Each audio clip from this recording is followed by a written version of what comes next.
Level keempat dari tangga kapitalisme ya, piramid lah gue sebut ya, piramid kapitalisme ini level 4 adalah investor.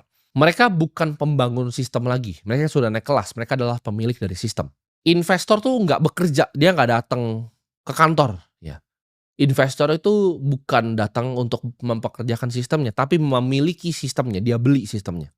Mereka udah mendapatkan pendapatan pasif dari kepemilikan bisnis, mereka sudah tidak bekerja. Mereka mulai bermain di game modal, ya.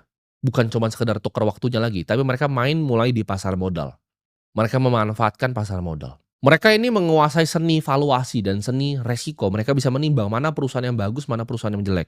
Mereka bisa langsung melihat lebih cepat dibanding seorang pengusaha, bisnis yang bagus itu apa? Capital structure yang baik itu apa? Bagaimana caranya sang CEO ini mengalokasi uang? Kalau nggak mengalokasi, investor ini ngasih tahu, "Oh, lu ngalokasi ini yang benar. Jangan begini caranya."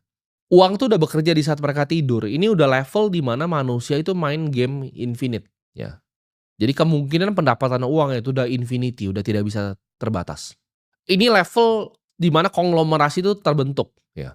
Banyak yang nanya, pengen jadi pengusaha atau investor? Ini jawabannya ini bukan sejajar, ya.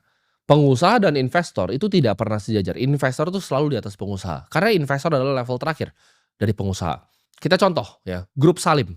Ketika mereka sudah bikin banyak sekali perusahaan, akhirnya apa? Mereka konsolidasi, mereka bikin di Hong Kong namanya First Pacific. Ini konglomerasi seperti Berkshire Hathaway, mirip. Jadi mereka berinvestasi di banyak perusahaan, di tambang, di energi, di Singapura, data center di Indonesia. Ketika bisnis-bisnis sudah jalan, mereka naik kelas menjadi seorang investor. Sama seperti grup Jarum, ketika sudah jadi Jarum, mereka jadi investor, Polytron, BCA. Mereka kerja jadi investor, mereka bikin sistemnya. Setelah bikin sistemnya, mereka beli sistem orang lain.